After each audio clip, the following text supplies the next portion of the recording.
Hi, my name's Azzah Manukova, and I'm interviewing Patricia Winters, MD. Right? Thank you. It's a pleasure to be with you today. And what I'm interested in with Patricia is psychedelic plants, right? Mm-hmm. I'm a charter member of an organization called MAPS, which stands for the Multidisciplinary Association for Psychedelic Studies. And that organization was started in the mid-'80s, I believe it was 1986, by a man named Rick Doblin, who was interested in exploring and promoting and financing the medical and therapeutic uses of psychoactive substances, especially MDMA, which is a synthetic and did not come from plants, which is known by its street name, ecstasy. Oh, ecstasy was ecstasy. used as a recreational drug, usually in musical settings, which were musical concerts where people would take MDMA or ecstasy and dance for many hours. And there were thousands of people who did this while MDMA was still legal. And this is in the 70s? Yes, I believe so. Uh-huh. And then the feds cracked down on it and made it illegal. Is there, so if it was that long ago, is there any signs or negative signs that it was damaging to people, or? No, the striking thing about MDMA was the number of people who used it with no ill effects whatsoever. And the kind of people who were using it were people who did not typically abuse other substances. These were housewives, people with jobs, students, solid citizens of societies. Yeah, because any type of drug is, or plant medicine, has the label of drug addict, derelict, you'll lose your mind, Part of the problem is the way the medical profession defines these substances as intoxicants. Right. Which implies toxicity, poisoning. Yeah. And there are a number of substances that are potentially harmful to healthy tissues. Most psychedelics are not among them, however. And Terence McKenna, who's one of my favorite authorities in this area, makes the distinction between mind-expanding substances and mind-deadening substances. Oh, that's interesting. His journey was mushrooms, right? Terence McKenna. Yes. He, as a young man, he and his brother Dennis went into Mexico and I believe the Amazon basin looking for plant allies, looking for indigenous historical antecedents for the use of plant medicines to teach, to heal, to evoke visions, and to bond small groups. The truth is that substances have been used to help people achieve altered states of consciousness for many millennia. For thousands of years. It was in Egypt, it's practically in every single native, natural cultures. Yes, in fact, I recently came across a book called The Psychedelic Gospels, which has evidence of the use of psychoactive mushrooms in early Christianity. Yeah. And this was apparently something that was known to R. Gordon Wasson, possibly as long ago as the 1950s, and he suppressed this information. Why? Well, this book, Psychedelic Gospels, which was written by a husband-wife team, and I believe their name is Brown, but you can find that, I'm sure, they busted Gordon Wasson. He was the banker of the Pope at the time. And even with the evidence in front of him, Dr. Wasson denied that there was any artistic evidence of mushroom use in early Christianity. He said these aren't mushrooms when they clearly were. And this couple has gone back and collected pieces of art and documentation that support their thesis that early Christianity was a mushroom cult. It's fascinating information. Amazing, that's amazing. So people would take mushrooms in a certain setting for the purpose of mind opening, Yes, right? yes. They would typically ritualize the process. There was preparation involved. There were intentions set. There were rituals involved. So it was a Prayers. sacred, It was a sacred activity. right? Yeah. Hmm. And then people lost that the sacredness of taking It these. was suppressed, yes, it went underground. And then it began to be associated with the occult. And as the Catholic Church arose in power, they demonized anything that didn't agree with their party line. Mhm. Do you find that there's the element of patriarchy in that? Oh yes, of course. Anytime power is amassed at the top, those in power want to keep it. And the effects of magic mushrooms and other psychoactive plants is very democratizing.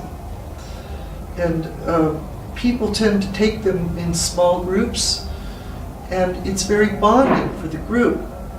And that's destabilizing to the order of hierarchy, where you have a leader and officers. So tell me how it's a threat to the hierarchy, to governments. First of all, as modern people, the modern mind values the normal waking state of consciousness, the one in which most of us live most of our lives. And altered states of consciousness are typically pathologized by the medical profession, by the police, by the powers that be.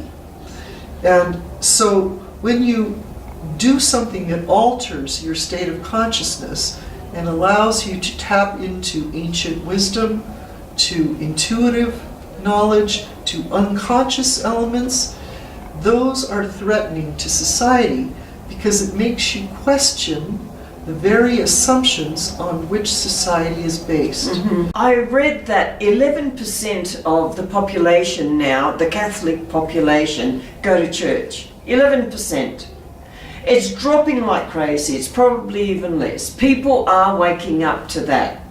And also, where at our time now on planet Earth, the corruption of governments is so in our faces, where there's a turnaround where people are looking at different ways of living, and it's becoming more feminine, which is co-creative. Mm-hmm. There was a wonderful book written in the 1990s, by a man named Keith Chandler, and the title of his book was Beyond Civilization. Uh-huh. And this man's premise was that civilization has been like one long nightmare from which we are only now beginning to wake up. It's probably been 60,000 years, which seems like a very long time. But when you look back at the history prior to civilization, it was more than 1 million years. And 60,000 years is a blip on the screen compared to that. But we are beginning to wear out. Well, it is a lot of the DNA programming, yes. Yes, it is. Yes, it is. Like native tradition, a lot of stuff being handed down. Yeah. But let me run some ideas by you that are civilized ideas. The notion of nationalism, that we should be loyal to our nation, is the idea of a civilized person. As we move into global civilization and a global consciousness, it's more and more important that we see ourselves as citizens of the planet Earth. The notion that there are God-ordained leaders, like kings and queens, who derive their power from the deity, is also a civilized idea, which is beginning to give way to other postmodern ideas. Right, right. And the priest and the pope and that, they are also the mediator between you and God, where that's moving out of the way totally. Yeah. Patriarchy also depends civilization depends on patriarchy and the subjugation of women. And civilization also depends on a lower class, a grunt class, that does the work, whose labor is exploited by the upper classes. Right, yeah. That's been part of civilization for 60,000 years. Right. And there are people who will say that war is inevitable because people cannot give up war, people are just going to fight in wars. No. That is also a civilized idea. But war is not a necessary inevitability of aggression. And war is synonymous with civilization. We will not give up war until we give up civilization. And what's an example of giving up civilization? Giving up these civilized ideas that men should dominate women, that nations should dominate other nations and steal their natural resources and enslave their people, that the wealthy should keep their wealth and share it only with their children. All of these are civilized ideas whose time is wearing out. The veil's lifting, isn't Correct, it? The yes. veil's lifting and humanity is linking globally. And psychoactive plants are one of the tools that allows that to move forward. And the people that are still nature people, connected to planet Earth, not being castrated, they're the wisdom carriers right now, aren't they? The Aboriginal peoples of the world, who have never been properly civilized, still carry the ancient wisdom of the pre-civilized state of human beings, when we were much more in touch with nature, and much more democratic and egalitarian in our social organization. And when people got together, they traded with each other and they made love rather than making war. Let's talk about marijuana. It's not the same. It's related, but it's not the same. Marijuana is a medicine that's the use of which predates civilization. It's been cultivated for so long that botanists claim there is no longer a wild type. All marijuana in the world is cultivated marijuana. Even if it's, been allowed to go to seed in a field, it has come from a cultivated plant that was grown by someone. And that's pretty fascinating. Hemp has been used as a medicine for many, many different things. In the lens through which I view it, it's a sad state of affairs in psychiatry in America today that we now medicate almost every form of unhappiness, of not fitting in, shyness. Things are being made into diseases which are not actually diseases, and social anxiety is one of them. And we're way over medicating the group of people who are not very mentally ill, and we are giving very poor services to the people who need them most. And in the arc of my career, which began in the early 1980s, to the present day in the 2000 teens, has seen a change in psychiatry, where we went from being concerned about why people were unhappy, what was happening in their family of origin, what happened to them as children, and looking for reasons. And therapy was a modality that was available to psychiatrists in the 1980s. I was trained to be a therapist in the late 1980s. But by the early 1990s, managed care no longer wanted to pay psychiatrists to do therapy. The only thing we were going to be paid to do was to administer drugs. And if a patient was sent to us by another type of therapist, like a marriage and family counselor, the expectation all around was that the doctor was going to medicate this person.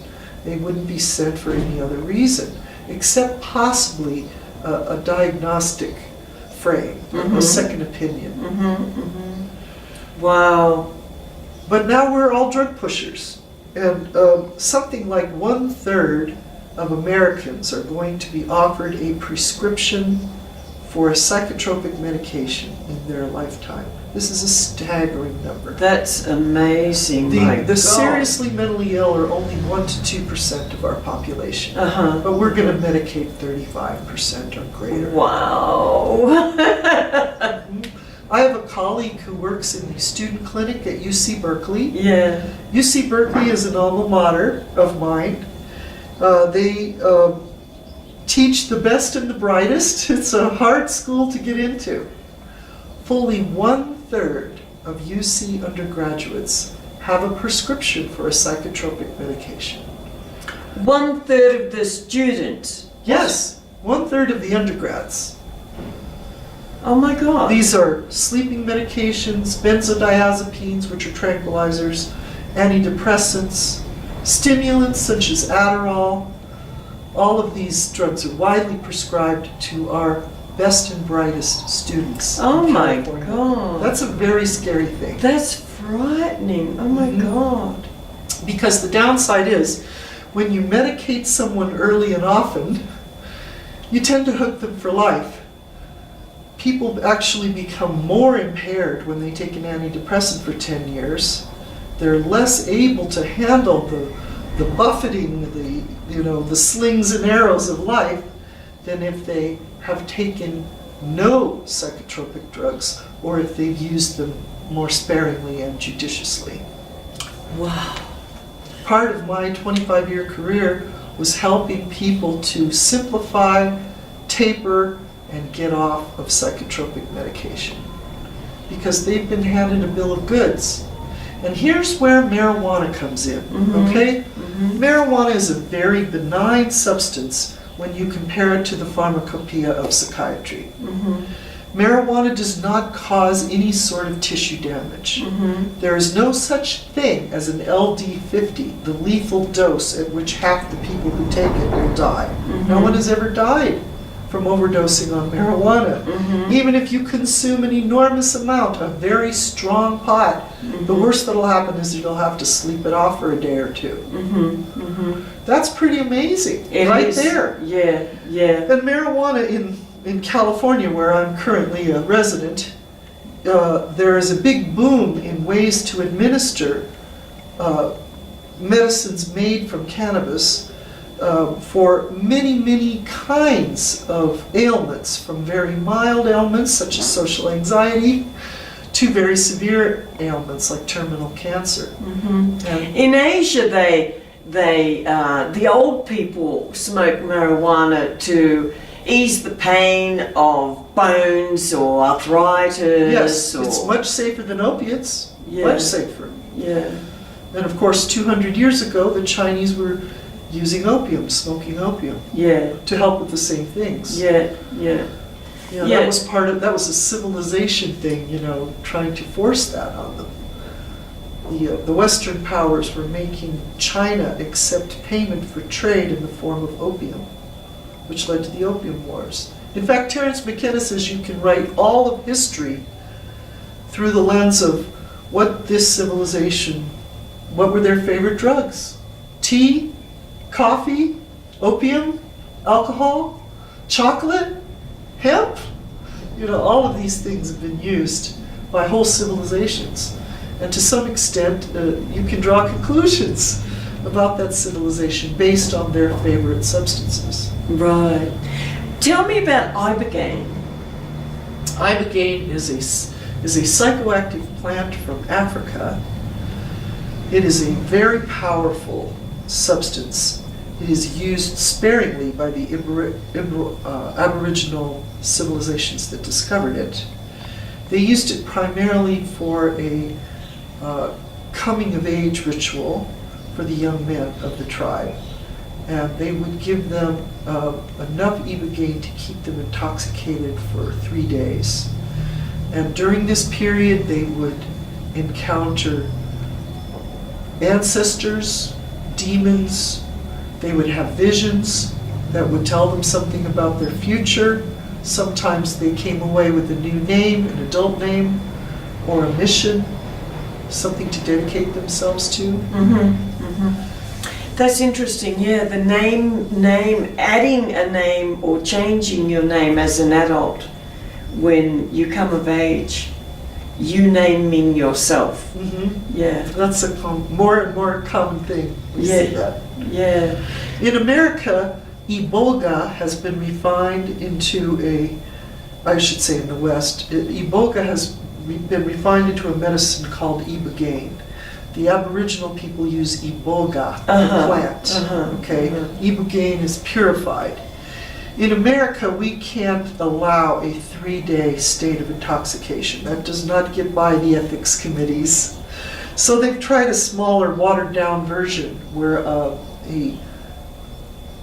a smaller dose is given for a shorter period of time. And it's used primarily to cope with addiction, the most extreme forms of addiction. Opiate addiction, heroin, and Vicodin addiction, and severe intractable alcoholism. And also the addiction of stimulants, and like methamphetamine. And what's really interesting about ibogaine is that it is effective regardless of the thing you're addicted to.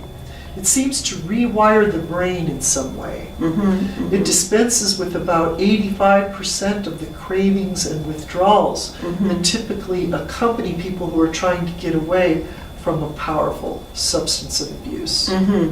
Fabulous, that's great. So it's a medicine. Yes. It's a medicine. Yes, it's helping available people. in clinics in some parts of the world. Mexico has them. I believe Canada did have them. I don't know if they still do. And there are various places in Europe where it can be obtained legally in a clinic setting.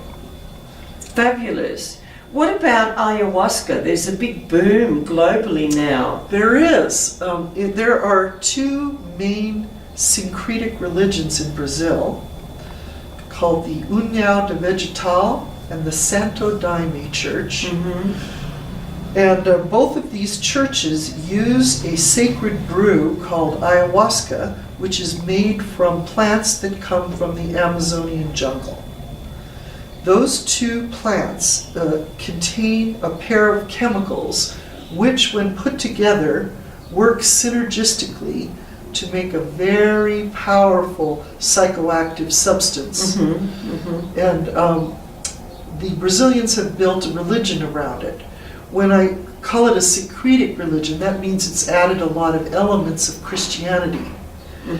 These 2 churches have become so popular that they now have branches far beyond the borders of Brazil, and there are branches in the Americas, and they've gone all the way up to the Supreme Court to get permission to use ayahuasca in their ceremonies, and that permission has been granted. This followed on the heels of the peyote churches, which were the Native American churches in California, where peyote has been used as a sacred substance for ritual use. And the purpose of all of these substances is to open your consciousness to reality. Yes, in a word. Break you out of your programming. Right? Your cultural, social Yes. programming. One of my colleagues, who is a man named Charles Grobe, did a study in the Amazon basin where he looked at people who were longtime ayahuasca users and tried to compare them to a group of controls who lived in the same cities and did the same things but were not ayahuasca users. And what he found was that the people who used ayahuasca consistently were living better lives. And they typically use it about once a month. It's not real frequent. But the ceremony lasts many hours. The men and women are generally separated. They like to wear white. They put on ceremonial robes in white. They spend many hours singing. Beautiful. It is beautiful. Yeah. That's fabulous. So, to sum it up, these substances from nature have been used for forever. As long as we know. And it's for evolution.